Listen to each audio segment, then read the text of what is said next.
Hi everyone, I'm Derek Shaverly, Product Media Relations Manager with American Suzuki. And we're out here at Paris Raceway today to introduce the 2014 RM-Zs.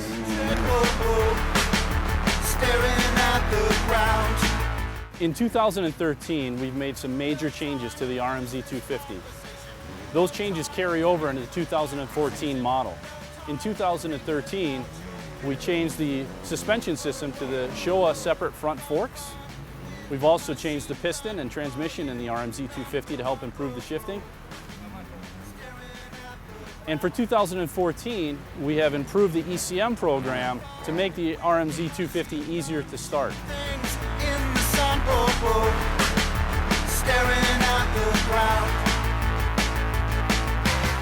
Hey everybody, thanks for watching. This is Pat Foster. TransWorld's out at Paris today for the RM-Z250 intro.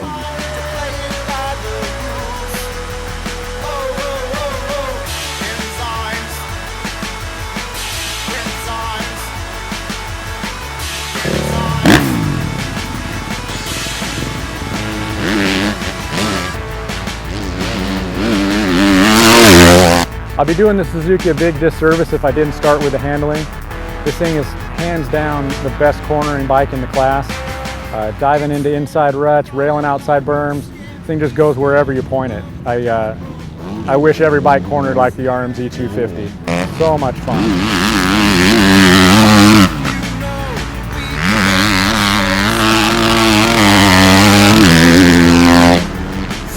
As is typical with a good quick handling bike, bike that corners well, you do give up a little high-speed stability. That's definitely the case here. We didn't get a lot of head shake, but the front end does get a little bit busy. It has a light, kind of twitchy feel.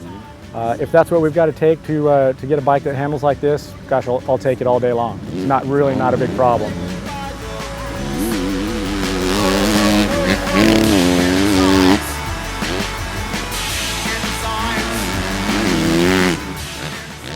Suspension-wise, the rear end I think works excellent. Stays contact with the ground extremely well. Doesn't kick, doesn't swap. Under heavy braking coming into the corners, it just wants to track straight. Keeps really good contact with the track. The separate function forks on the front, people are fairly divided on them. Personally, I like them, and the reason I like them is I'm a bigger guy. The Suzuki's one of the only 250Fs that I could ride in stock form and not just be bottoming the front end really hard.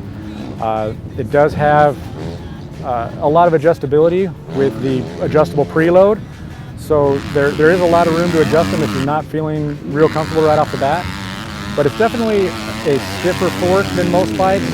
Lighter guys will probably find the sensation a little harsh, but there is plenty of adjustment, and so I think just about everybody can find a setting that they like. It might take a little work to get there, but I enjoy the separate function fork. Motor-wise, it's pretty hard to find a better package in the 250F class. This thing's got great low end. It comes on immediately. Great power off the bottom, right into a really hardy mid-range, and then a lot of top end. It's got more over rev than some of the other 250s. The motor just doesn't have any holes in it. There's nowhere where I say, gosh, I wish I had a little more on the bottom, I wish it had a little more mid-range, I wish it had more over rev. I'm really happy with this bike just in the form that it is. And that's a lot of the reason why it won our shootout. It's got good suspension, it corners better than anything, the motor's fantastic. One of the major changes they made last year is they went through and cleaned up the gearbox. In past years, the shifting was a little notchy on this bike, which made me a little nervous.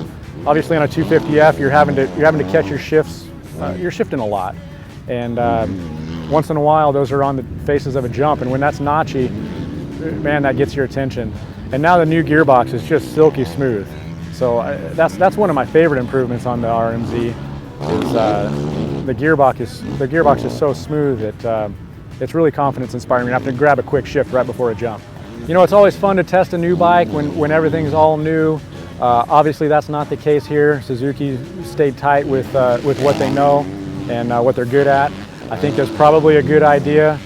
You know, they won the shootout last year. Obviously it's an awesome bike. Always a little risky making major changes when you've already got a solid package. So we got our shootout coming up pretty soon. It's going to be interesting to see if Suzuki can win it 2 years in a row with basically the same bike. Stay tuned, guys. Thank you.